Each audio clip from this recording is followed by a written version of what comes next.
Oke, lanjut cerita novel Cina yang berjudul Tales Demon and Gods chapter 1. Bab 1 dilahirkan kembali.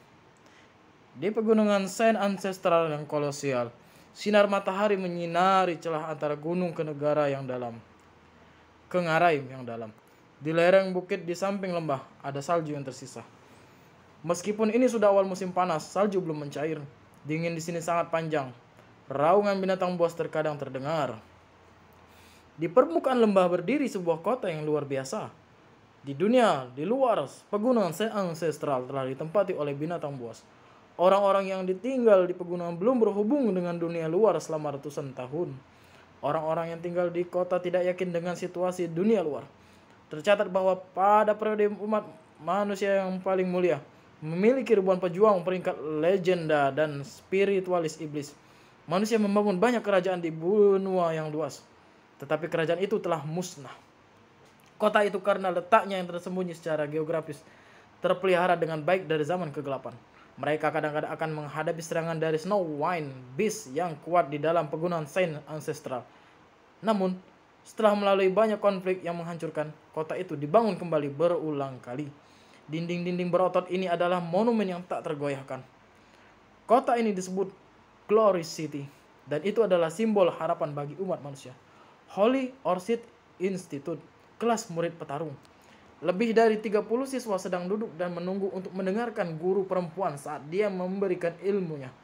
Para siswa adalah sekelompok murid petarung. Mereka adalah siswa Holy Orchid Institute Kota Glory. Aku mendengar bahwa guru baru, Shen Xiu, adalah salah satu dari spiritualis iblis peringkat perak bintang 3 dari keluarga suci.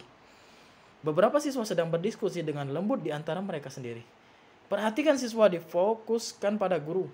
Dia memiliki sosok tinggi, mengenakan gaun lavender yang membalut tubuhnya, memberikan penekanan pada dadanya yang ceria.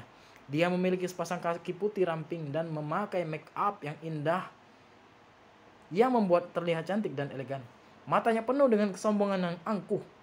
Keluarga suci adalah salah satu dari 3 keluarga besar kota Glory, karena dia memiliki keturunan yang mulia dan seorang spiritualis iblis peringkat perak bintang 3. Dia secara alami memiliki modal untuk menjadi sombong. Sebagai spiritualis iblis peringkat perak bintang 3, ia biasanya tidak datang ke sini untuk mengajar. Dia hanya setuju karena keponakannya ada di kelas ini.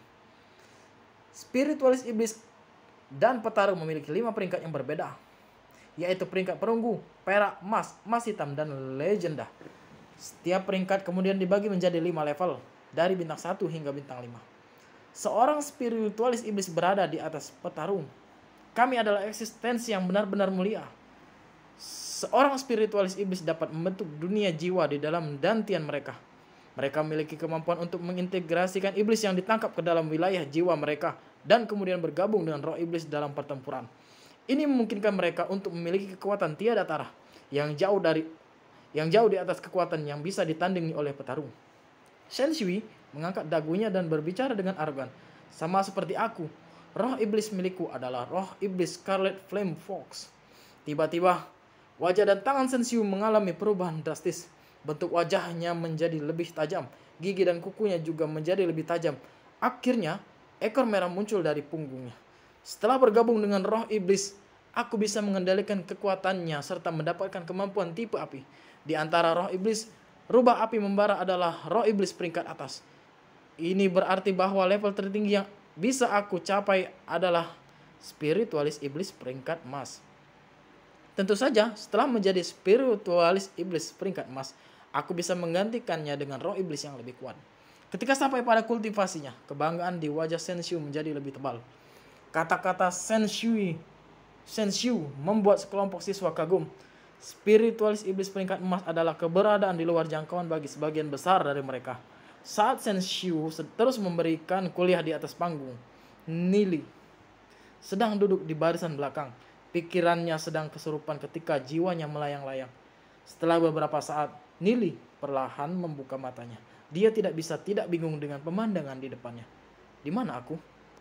Nili bertanya dalam hati pada dirinya sendiri.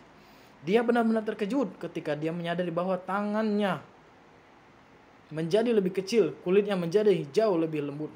Shen Xiu berada di atas panggung, berbicara tanpa henti. Nili jelas ingat bahwa ini adalah tahun ia bergabung dengan institut.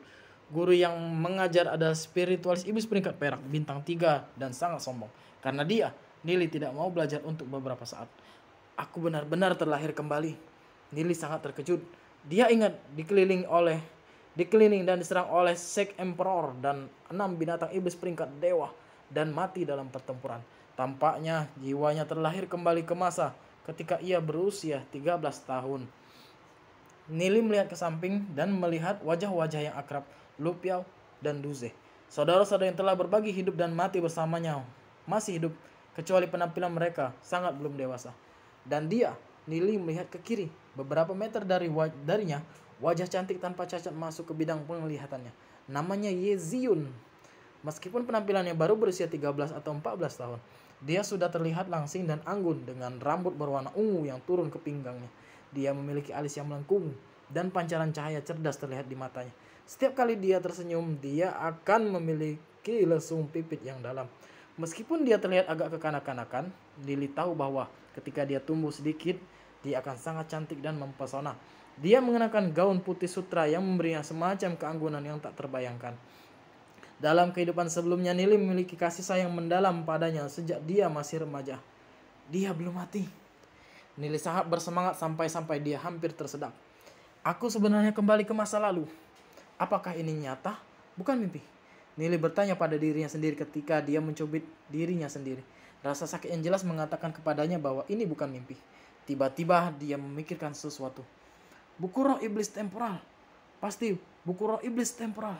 Nili menundukkan kepalanya dan segera mencari, tetapi tidak bisa menemukan buku roh iblis temporal.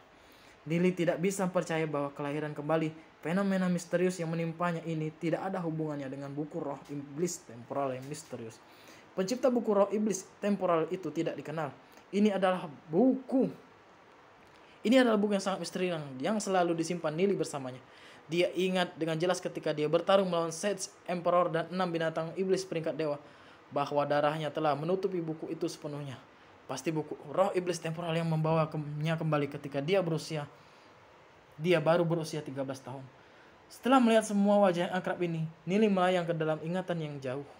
Dia ingat ketika Glory City berada di bawah serangan Snow White Beast, wali kota Glory, Lord Yemo yang merupakan spiritualis iblis peringkat legenda, tewas dalam pertempuran dengan binatang buas di antara ratusan ribu orang. Hanya beberapa ribu yang selamat dan melarikan diri ke gurun. Di sebelah timur pegunungan Saint Ancestral selama pelarian, orang yang selamat satu demi satu meninggal di padang pasir. Suatu hari, mereka dikelilingi oleh binatang iblis di padang pasir. Malam itu, Nili dan Yezion mencari kenyamanan jiwa masing-masing. Malam itu, Nili akhirnya memeluk Dewi di hatinya dengan tangannya. Di bawah langit malam, sinar bulan perak menjadi kerudung kabur. Fisik Yezion yang luar biasa dengan kulit sebening kristal yang tampak seolah-olah dia dibentuk dari patung roh. Mereka saling berpelukan dengan gairah gila. Jika bukan karena kehancuran kota Glory dan untuk pelarian yang mengerikan, dia tidak akan pernah bisa mendapatkan bantuan Yezion. Dia memiliki bakat yang sangat rendah dan berasal dari keluarga yang menurun. Setelah malam itu, mereka bertemu kelompok binatang iblis lain dan untuk melindunginya, Yezion mati di tangan salah satu binatang iblis. Nili tidak pernah bisa melupakan momen itu. Setelah ia mengalami serangan yang mengancam jiwa, Nili selamat dan berjalan keluar dari gunung tak berujung. Meskipun bakatnya rendah, naluri untuk bertahan memungkinkan Nili melakukan perjalanan ke seluruh benua ilahi. Dia menemukan banyak orang yang bertarung dengan binatang iblis. Dia juga menemukan banyak hal misterius dan tentu saja itu buku roh iblis temporal. Jika bukan karena buku itu, Nili tidak akan pernah bisa kembali. Buku roh iblis temporal yang misterius itu benar-benar membawanya ke masa yang lalu. Dia dibawa kembali sebelum kehancuran kota Glory, sebelum orang tuanya, keluarga, dan saudara-saudaranya tewas dalam pertempuran. Sebelum kematian Yezion dalam pelarian. Sejak aku kembali, surga telah memberiku kesempatan lagi. Aku tidak akan membiarkan kehancuran kota Glory terjadi lagi, kata Nili pelan. Menggertakkan giginya, dia dengan tegas membuat keputusan. Dia samar-samar ingat bahwa dia seharusnya baru saja mendaftar ke institut tahun ini dan dia harusnya berusia 13 tahun. Nili ingin tertawa bahagia. Aku kembali, alangkah baiknya. Sage Emperor, saat berikutnya kita bertemu, aku akan membantaimu dan membalaskan dendam kehidupanku yang sebelumnya. Jika bukan karena kehancuran kota Glory, dia dan Yezion akan berasal dari dunia yang berbeda. Itu tidak mungkin bagi mereka untuk bersama. Yezion adalah putri dari Lord City kota Glory. Belum lagi bahwa kakeknya adalah spiritualis iblis peringkat legenda, Yemo. Nili berasal dari keluarga yang tidak berdaya dan menurun. Keduanya di tengah pelarian membangun perasaan yang mendalam untuk satu sama lain. Ketika Yezion memasuki sekolah, tidak ada seorang pun di kelas yang tahu identitasnya. Nili baru tahu tentang identitasnya nanti. Di dalam kota Glory ada 3 keluarga besar, keluarga ilahi, keluarga suci, dan keluarga angin salju. Mereka mewakili kekuatan tertinggi kota Glory, puncak keluarga kebangsawan. Lord kota biasanya dipilih dari salah satu dari 3 keluarga ini. Setelah 3 keluarga besar adalah 7 keluarga bangsawan, dan setelah mereka adalah 12 keluarga aristokrat. Nili berasal dari keluarga surgawi yang berdiri di tempat terakhir keluarga aristokrat. Meskipun mereka memiliki sedikit status, ada perbedaan yang besar dalam status jika dibandingkan dengan 3 keluarga besar dan 7 keluarga bangsawan. Dengan latar belakang Nili, ingin bersama Yezion benar-benar mustahil. Tapi dengan ketegasan yang melintas di mata Nili sejak dia dilahirkan kembali, apakah semua ini masih menjadi masalah? Meskipun yayasannya saat ini miskin, dengan pengetahuan luas dari kehidupan sebelumnya, meningkatkan bakatnya bukanlah hal yang mustahil. Nili, apa yang membuatmu tersenyum? Lu Piao bertanya, tampak bingung pada Nili. Dia bertanya-tanya apakah dia sudah gila karena dia cekikikan sendiri untuk beberapa waktu dan bahkan menatap Yezion dengan tatapan mesum. Hanya bahagia, aku senang melihatmu saudaraku yang baik, Nili berkata sambil dengan penuh semangat memeluk Lu Piao. Itu kebiasaan dari kehidupan sebelumnya. Setelah dipeluk dengan konyol oleh Nili, Lu Piao bergumam dengan marah. Oi Nili, siapa saudaramu yang baik, Tuan Gai? Cepat lepaskan aku. Lu Piao berjuang, mereka baru saja mulai sekolah belum lama ini. Mereka hanya berkenalan selama beberapa hari. Mereka tidak cukup dekat untuk tingkat keintiman ini. Nili tidak mengendurkan pelukannya. Dia memandang Lu Piao dengan serius dan tertawa kecil. Tidak peduli apa yang kamu pikirkan dalam hatiku, kamu selalu menjadi saudara yang baik. Tentu saja Nili tidak bisa memberitahu Lu Piao petualangan hidup dan mati dari kehidupan sebelumnya. Melihat tatapan Nili, Lu Piao tergun, tidak bisa berkata. Aneh. Namun tidak peduli apa kata-kata yang dikatakan Nili sebelumnya membuatnya merasa tersentuh. Lu Piao memandang Nili dan berkata, aku tahu kamu adalah salah satu bangsawan di kota Glory, tapi izinkan aku memperingatkanmu. Jangan punya ide untuk gadis itu. Identitasnya sangat misterius. Aku mendengar bahwa ketika dia bergabung dengan institut itu, kepala sekolah secara pribadi telah mengatur asramanya. Nili sedikit menyeringau. Lu Piao masih tidak tahu identitas Yezion yang sudah dia ketahui. Dia wanitaku, kata Nili, menatap gadis berambut panjang yang cantik tidak jauh dari sana. Hatinya sangat kuat saat dia memikirkan gairah malam itu. Nili tidak bisa menahan perasaan panas di hatinya. Nili tiba-tiba ingat, dia dan Yezion masih berusia 13 tahun. Zion, kapan kamu akan tumbuh menjadi wanita yang cantik dan mempesona seperti waktu itu? Aku akan melindungi kamu dan kita akan tumbuh bersama. Tidak jauh dari situ, Yezion merasakan sesuatu. Dia menoleh dan melihat ke arah Nili. Dia dengan lembut mengerutkan alisnya dan berpikir bahwa Nili adalah seorang bangsawan yang menyenangkan. Sejak awal kelas dia telah menatapnya dengan tak terkendali. Jika dia berani memprovokasi dia tidak akan memberikan pergi dengan mudah.